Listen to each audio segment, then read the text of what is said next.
Hey guys, it's your girl Kareen and I'm back for another video. Today's video, I'm gonna be sharing with you 10 things that nobody tells you about the mommy makeover and what to expect after a mommy makeover. So if you'd like to hear those 10 things that I came up with, stay tuned for the video.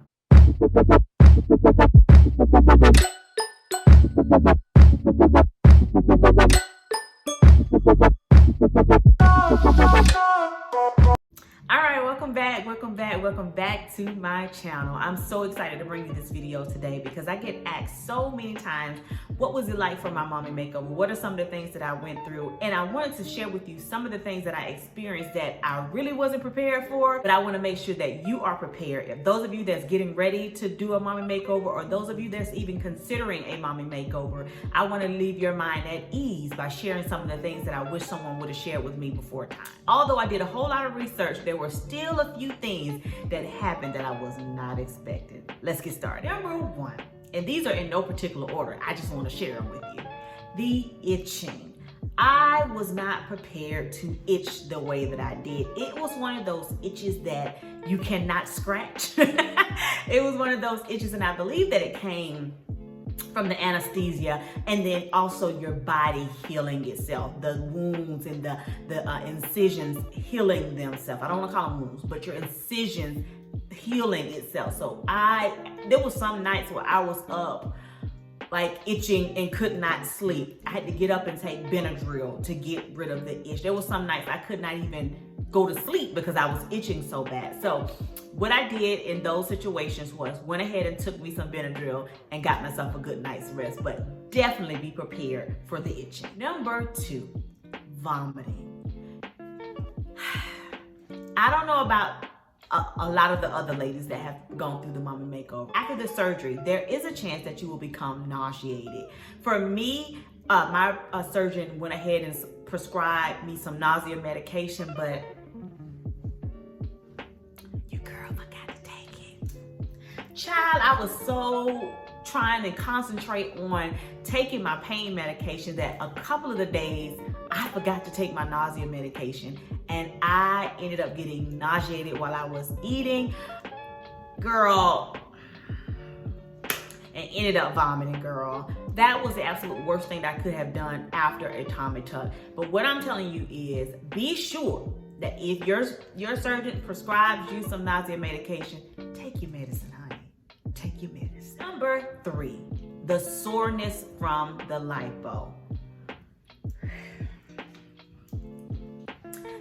To me, that need a video all in itself, because I was not prepared for the soreness that I experienced after my lipo. I'm thinking, okay, this tummy tuck incision is gonna be fire, you know what I'm saying? That was nothing compared to how long my lipo burning and discomfort lasted. I would say a good probably 2 to 3 months, I was still experiencing lipo discomfort. I mean, it was like if I sit down, even now, if I sit down for a long period of time, when I get up, you know, I'm a little achy, and that's normal. I don't want you to think that is not normal, but I was not prepared for that amount of discomfort for that long. I believe that my lipo was a little bit more discomforting than my actual tummy tuck incision was. So just be prepared for, if you're getting liposuction of any kind, just be prepared to be sore for quite some time. And you can always, what I did was to combat the soreness, I would take arnica pills, and I also would rub the areas that I had my lipo with the lipo with some arnica gel. That saved me. That soothed me so well without having to take any narcotics or over-the-counter medication. I took the arnica pill and the arnica gel because they were a natural product that worked really well. Girl, shout out to arnica. Shout out to arnica, girl.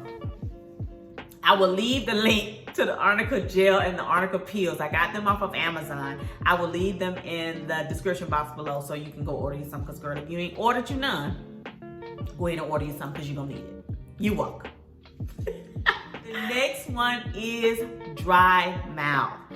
Now, after my surgery, I came home. Well, first of all, let's talk about this. Let's talk about the fact that my best friend and my husband were vlogging and didn't tell me that my mouth was all toe up, y'all. They did not tell me that my mouth was so dry that my lips were crusty, that I had some type of white stuff going on around my mouth. And then when I got home, I forgot to get my chapstick. And so the first 2 or 3 days, girl, my mouth, girl, not only the inside of my mouth was dry, but my lips were dry. And it doesn't matter how much water I drank, it seemed like I had cotton mouth, which is normal. So be prepared to drink plenty of water and make sure that you have chapstick on deck because you will need it. You're welcome. Number 6. Now, hear my heart when I say this. Although the first couple days after my mommy makeover, I could not shower. I think I was able to shower at like day 3 or day 4. And even after me showering, I still smelled like I smelled funny. And I kept asking my husband, do you smell that? Do you smell that? Along with the drains that were horrible as far as the smell. And along with, I think I was smelling protein of some, so I don't know what it was, but I smelled funny to myself. Everybody else around me was like, I don't smell it. I don't smell what you're saying. I smelled funny. So I was not prepared for that. You know, it didn't matter how much I showered, how intense I showered. And I could only shower so much because, you know, I was bent over and had my drains and all that kind of stuff. So, but I just had a funny smell to myself, and I couldn't explain it to other people what it smelled like, but I knew that I smelled funny. So that's another thing that I want you to be prepared for, just in case it happens to you. You might smell funny. Number 7, the swelling. Now this is something that I know a lot of women prepare for, but I don't think you can actually mentally prepare for the swelling that's going to happen after your mommy makeover or your tummy tuck, because there's going to be some intense swelling. Now, some of us swell a little bit more than others. In my case, I did swell, but it was not really, really bad.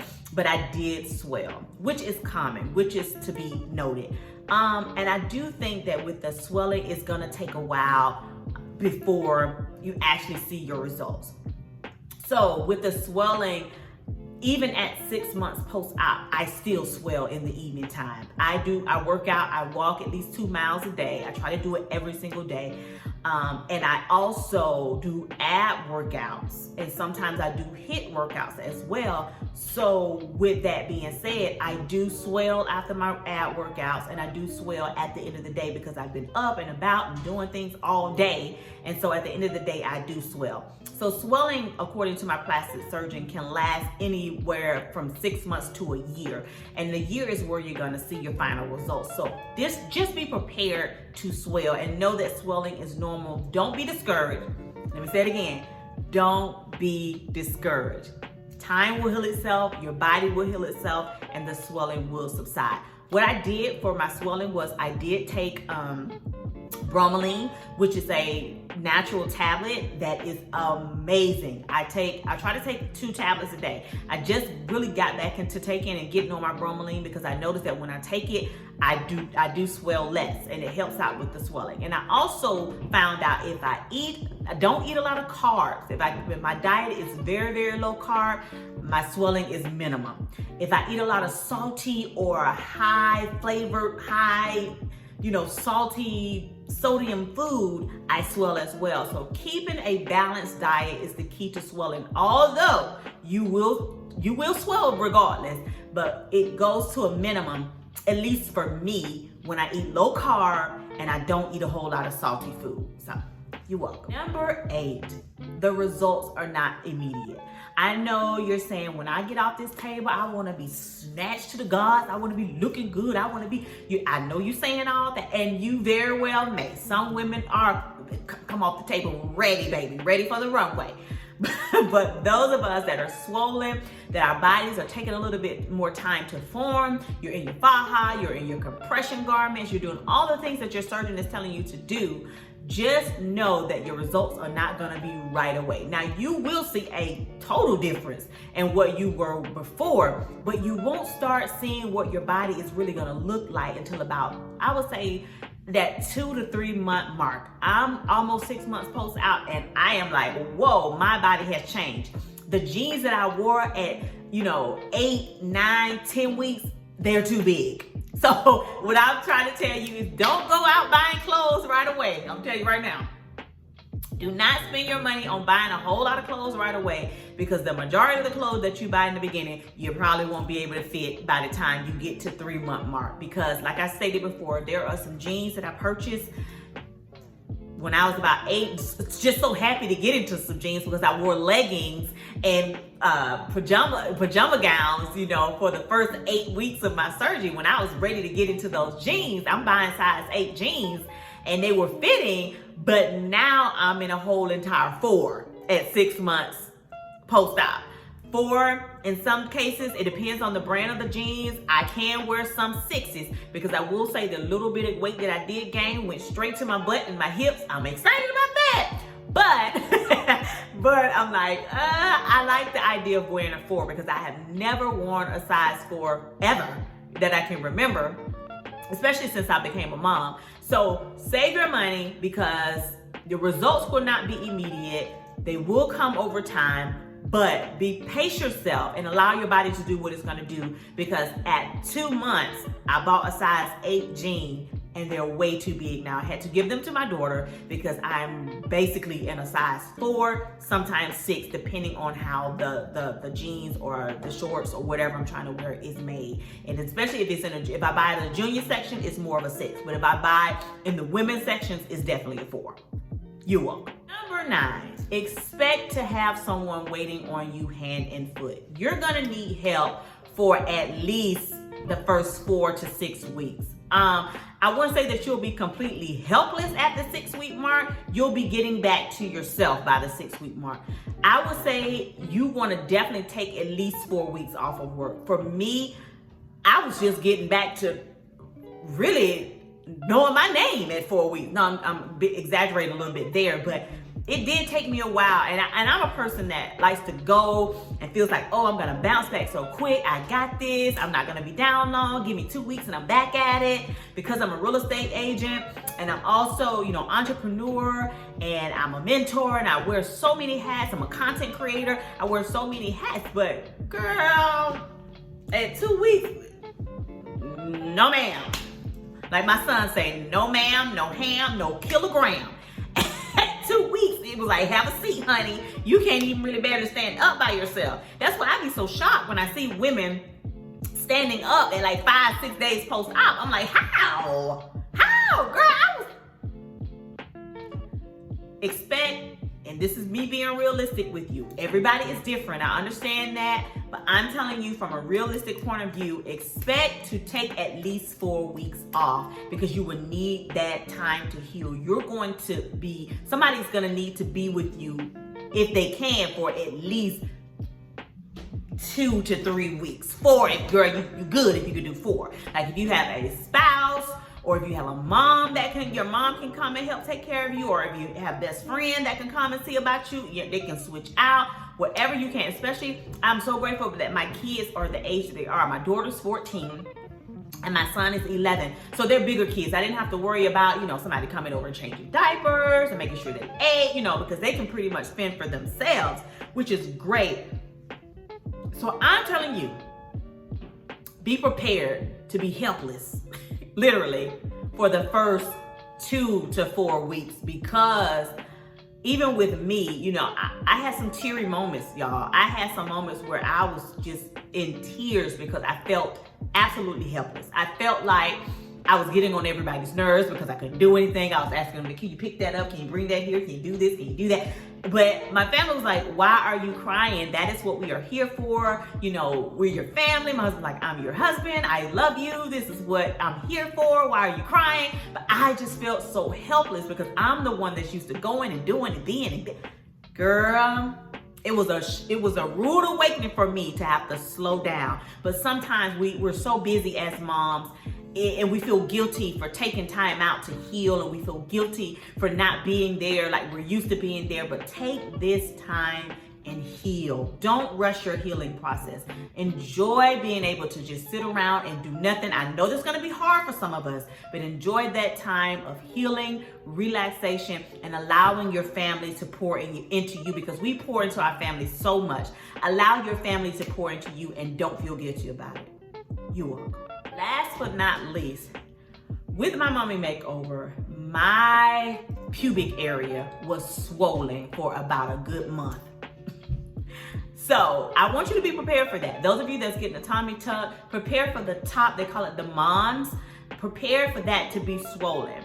My surgeon said it was totally normal, but I was not expecting it to stay swollen as it was for that long. When I woke up out of surgery, one of the first things that I said, and my best friend was vlogging, I didn't even realize I said it until I had already said it. It had already come out of my mouth. I said, oh my God, my private area hurts. And I was like, I didn't say private area, I don't want to get demonetized, but you guys know what I'm saying. It was very sore and swollen after surgery, which was very common. I didn't know that. I wasn't expecting that. I was like shocked. And to the point where even when I wore tights, it was poking out. I mean, y'all, it looked like I had something I wasn't supposed to have. But I'm so grateful that, you know, after a while, it did unswell itself. And so I was grateful for that. So please expect that. It may not happen to you. It definitely happened to me, but it goes away and it does subside. The swelling does go down. Well, I hope you guys have enjoyed this video. I hope you see my son in the back being a photo bomber in my video. I hope that you've enjoyed this video as much as I've enjoyed recording it. Please leave me any questions that you have down in the description bar, and I'll be glad to answer any questions that you may have. If you have not already done so, go ahead and subscribe to this channel. I am so excited about the content that I'm creating for you guys, and thank you so much for your support. All of my new subscribers, welcome to the family, and to my OGs, listen, I love you so much for watching. Make sure you turn on the notification bell so that you get notified every single time I upload a video. I love you for watching, and I'll see you in the next video. Bye.